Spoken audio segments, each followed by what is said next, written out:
સલડી ખાતે યોજાયેલા ભવ્ય કાર્યક્રમમાં ગૃહમંત્રી હર્ષ સંઘવીનું તેમની સેવાઓ અને યોગદાન માટે સન્માન કરવામાં આવ્યું। આ કાર્યક્રમમાં જૈન મુનિ ગુરુ ભગવંતના આશીર્વાદ સાથે સુરતીઓની ખાસિયતનું વખાણ કરવામાં આવ્યા। આ કાર્યક્રમમાં હર્ષ સંઘવીની જાહેર સેવા અને સમુદાય સુધારણા માટેના તેમના પ્રયાસોને માન્યતા આપવામાં આવી। તેમની કામગીરી અનેક લોકોના જીવનમાં મહત્વપૂર્ણ ફેરફાર લાવ્યા છે। ગુરુ ભગવંતે તેમના સંબોધનમાં સુરતીઓની મહેનત અને સમુદાય ભાવનાની પ્રશંસા કરી। તેમણે એકતા અને સામૂહિક પ્રયાસોની મહત્વતા પર ભાર મૂક્યો। ગુરુ ભગવંતના આશીર્વાદ અને પ્રોત્સાહક શબ્દોએ કાર્યક્રમને આધ્યાત્મિક માહોલ આપ્યો અને ઉપસ્થિત લોકોને સારા કાર્ય ચાલુ રાખવા માટે પ્રેરણા આપી। સલડી ખાતેનો કાર્યક્રમ સેવા, સમર્પણ અને સમુદાય ભાવનાનો ઉત્સવ હતો। હર્ષ સંઘવીનું સન્માન અને ગુરુ ભગવંતના આશીર્વાદ પ્રાપ્ત કરીને સમુદાય પ્રગતિ અને એકતાની પ્રતિબદ્ધતાને પુનઃ प्रमाणित करी। लेकिन सूरत एक ऐसी कर्म भूमि है जो धर्म भूमि भी इतनी बड़ी बनी है और खास तौर पे जन्म भूमि भले नहीं है, लेकिन कभी भी सूरत के लोगों ने ये महसूस नहीं करने लिया कि सूरत के बाहर से आए हैं या कोई बाहर से आया है। चाहे मैं हूँ या यहाँ बैठे हुए सभी लोग हैं, सभी लोग कोई ना कोई क्षेत्र से आए हैं, सूरत में आके बसे हैं, लेकिन सूरत को अपनाया है और सूरत के लोगों ने हम सबको अपनाया है।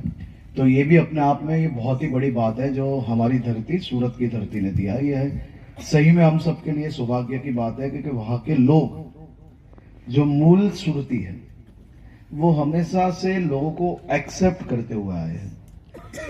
कभी किसी भी प्रकार का भेदभाव, कभी किसी भी प्रकार के बाहर या घर, इस प्रकार का माहौल सूरत के अंदर कभी नहीं बनने लिया है। तो ऐसे सभी नागरिकों का भी खास तौर पे मैं आज के ये क्षण पे उनका भी आभार मानना चाहता हूँ। पूज्य गुरु भगवंत ने खास तौर पे आशीर्वाद ही दे लिए है। मैं तो ये मानता हूँ गुरु भगवंत के आशीर्वाद से ही जो होना है वो होगा।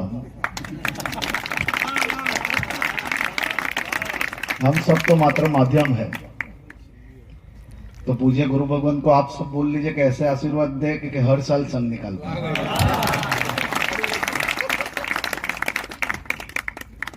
एक चीज अच्छी हो गई आज कि जिनको जरूरत थी और सालों से जिसने कुछ नहीं किया था उनको आज आमिल करने का अवसर प्राप्त हो गया।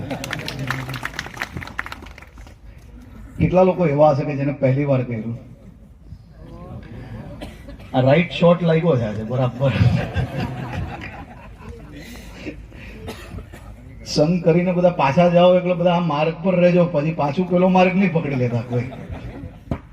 તો શિવલાલભાઈ અને એમના આખા પરિવારજનોને ફરી એકવાર હું ખૂબ ખૂબ અભિનંદન આપું છું અને આભાર બી માનું છું કે જે પ્રકારે સમાજ અને ધર્મના કામ માટે આપ અને આપનો પરિવાર હંમેશા ખૂબ જ ઉત્સાહપૂર્વક અને મનપૂર્વક સામાજિક દરેક કાર્યમાં જોડાવો છો, તે બદલ સમાજના એક નાગરિક તરીકે બી અને આ સમાજના દીકરા તરીકે બી આપનો અને આપના પરિવાર